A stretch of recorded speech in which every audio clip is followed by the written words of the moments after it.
Guys, welcome back. In this episode, we're going to be talking about catch can installation. Now, if you followed along my channel before, you've seen that I've had one on the car that I put on back in 2016, I think it was. Anyways, we're going to change it and I'm going to show you why. All right, guys, this is the can that I had on the car before. It worked. It did allow the crankcase to ventilate as it should have. It breathed in through these two 8AN fittings that have a 1/2 inch NPT thread on it. And the reason we are changing it is because while this did work, it was never going to hold up to the power levels that we are going to make real soon. Enter in this one. Some of you guys may have seen it. I've already modified it a bit. It is the Motion Raceworks billet top loader catch can. This can was designed to support up to 1200 horsepower with a pair of 10 ORB ports on it, which we are going to use some 10AN lines on it. The 1/2 inch or NPT, the largest opening that those ports flow is 3/8 of an inch. So not ideal.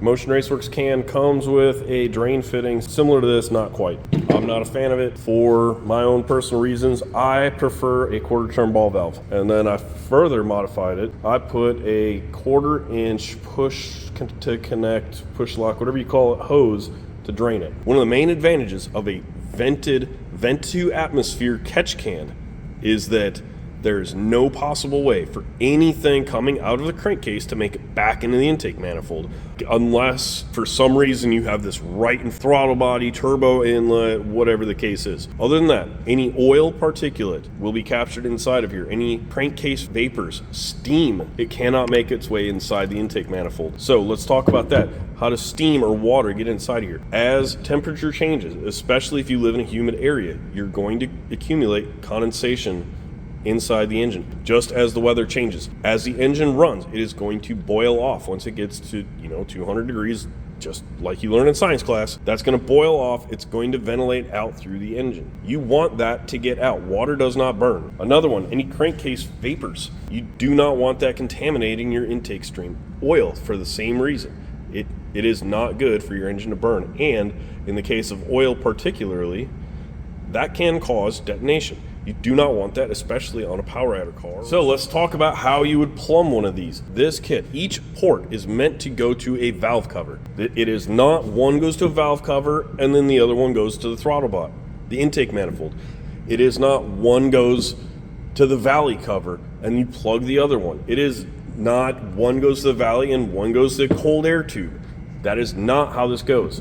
One port to each valve cover, period. One reason why we do not ventilate from the valley, it is very, very dirty and you're going to fill up the catch can sooner. You do not want it filling up at all. But if there is going to be something in there, you want the can to collect it. You do not want it to get full for no reason. The reason why the valley is dirty, you have the camshaft spinning, you have the lifters going up and down, blah, blah, push rods.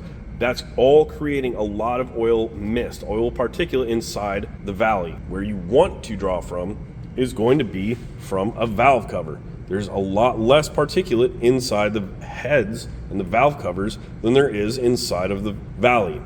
When I'm talking to customers and they're interested in catch can, the first thing I'll ask them, how much power are they making? What fuel are they going to make? If they're running on pump gas or E85, like I said, you can absolutely use this system. If you're going to be on methanol, you do not want this for a couple of reasons. One, methanol is going to create significantly more blow-by or combustion vapors that need to get out of the engine. 10 or a 12 ORB hose is not sufficient for that. You want at least 1 inch minimum. The other thing is that you do not want to have a baffled valve cover. And third, you do not want a catch can with methanol.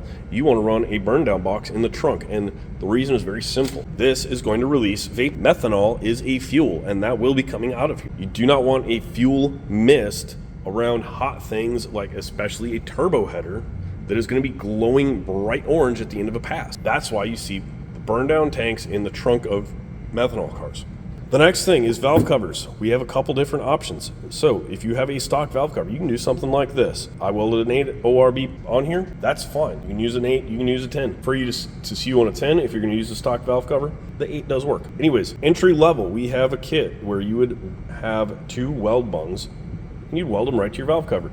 This one happens to fit nicely around the stock coil bracket. The problem with this there is zero baffling in there. I could have put it up here, but that also puts it right into where the coils mount. On here, there was some 3/8 nipples coming off of here from the factory. Do not use those. Reason is simple. That is not enough to ventilate without vacuum assistance from the intake manifold, period. So, entry level kit, weld bung, right to the valve cover. It worked, and it worked very well. This can had a little bit of oil in it, mostly water, and that would be steam, again, from humidity and stuff like that inside the engine. This works. The next one, we have a valve cover breather. It's a bolt-on breather. It will bolt onto a flat surface like this. We'll bolt on 3 bolts from the inside. There's going to be 2 baffles, one on the inside of the breather and the one that would go on the inside of here. You would run that breather or that additional baffle if you can, and it's not going to interfere with your rocker arm clearance. Anyways, kind of the ultimate would be a billet valve cover similar to this. It is going to feature a full length baffle. Runs the entire length of this. On the other valve cover, passenger side valve cover, over here is going to be an oil fill port. It's going to have a 12 ORB. This would be kind of the ultimate. Will allow adequate ventilation all around the baffle. There's room for ventilation. There's also machined slots in here where it can ventilate through. The baffle is important. It will help to separate out the oil particulate before it even makes it into the can. You want to keep the oil inside the engine. You do not want it filling up the catch can. So, like we were saying, this would be kind of the ultimate. Bolts to the head, similar to a factory setup. This is a 12 ORB port. You have a 12 ORB to 10 AN fitting on here. This is a low profile one. Can't see it because it's installed right now. But this was machined very short on the inside of there to not interfere with the baffle and allow for rocker arm clearance. We're almost done here. 10 AN hose.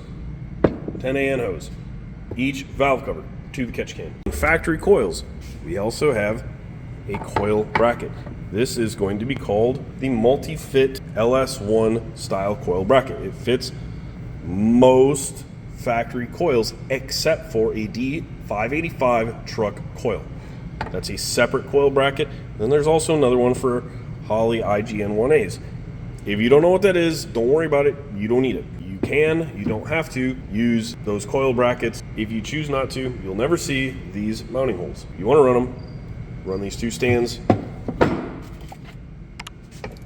and the coil mounts just like that. Here we have the passenger side valve cover already mounted. You can see it fits on there. These are fire core plug wires. Maybe you saw me swap these on while I talked about some life events. Anyways, bolts on similar to factory, uses a factory LS1 valve cover gasket. All right, picking up where we left off. Once you've determined which way you're gonna connect your catch can to your engine, like I said earlier, we're gonna use the Motion Raceworks valve covers. So once you've got that set up, whether you're gonna use weld bungs onto your stock valve covers, use the breathers like I mentioned previously, or these, next step is gonna be to mount your catch can. Pretty simple. This bracket that comes with the can has 2 holes on the one side, and then it's a 90-degree bracket, and then 4 holes on the other side. I flipped the bracket around, mounted it pointed up, just because it happened to fit in here the best. Once you got the bracket mounted, determine which way you want this to be clocked. There's a bunch of different holes around the top, allows you to turn that pretty much any way that you need it to, so that it fits best in your car. And then we're gonna connect point A or points A to points B. Okay, the next thing I'm gonna show you here is gonna be out of order how I would normally do it, but because I'm gonna do it this way because it's gonna be easier to film. All right, so you remember that I modified the catch can to use the quarter NPT, quarter turn ball valve in the bottom of there. I also used a quarter NPT to quarter push lock fitting in there. Normally you'd see it with a airline or something like that. What we are going to do is we are going to use this bulkhead fitting here, and we're going to insert it into the bottom, this hole in the bottom of the fender, to make it easier to drain. We're going to do that because if this thing is hot or whatever is going on in here, I've only got to stick my arm in there for a brief second to open that valve, and I have a catch can underneath it. Okay, here we go. You can see what I was talking about here. Got the 1/4 inch push to connect straight fitting down to this 1/4 inch push to connect bulkhead fitting with the 1/4 inch push to connect hose in there. That is our drain line, and like I said, this makes it real simple to put a catch can, drip pan, whatever you want to call it, soda bottle, ground if you're irresponsible, to make draining this can a lot easier. Next step here, like I said, was to make your hoses. I'm going to start by mocking them up. I've got the hose from passenger and driver's side valve covers running over here. You may be a little bit hard to see since it's black on mostly black and shaded engine bay.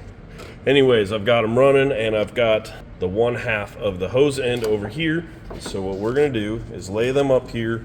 We're going to put tape where we want to cut these, and then go and cut them and make the hose ends. Hang on a second. In preparation to cut the hose, wrap it in tape. I'm using blue painter's tape. You can also use electrical tape or whatever else. I would advise against not using tape because it will keep the braid of the hose tight and together. If you use a hacksaw, cut-off wheel, whatever else, it can come apart and get frayed.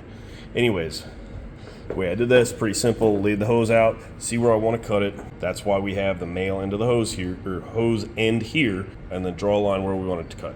Okay, once you've made your hoses to length, then it's time to finish the install. Righty-tighty, lefty-loosey on the valve covers, breathers or welding grommets, and then into the catch can. If y'all want to see a video on how we make AN hoses, leave a comment down in the comments. If y'all ask for it, I'll do it. Anyways, as you can see, there wasn't too bad of a job to install. Hey, thanks for watching, guys. If you've made it this far, seems you're a fan of either the video or the channel, maybe both. If you are, I'd like to ask you to hit the subscribe button or the like button, whichever. If you don't mind, it does help out the channel. Don't forget, there is the store. Link will be down in the description, as well as I'm going to put it right down here. We've got shirts, stickers, calendars, you name it. There may be some more stuff coming out here in the near future. Anyways, that's going to do it for this video. Up here, you may see a couple other videos that may pique your interest.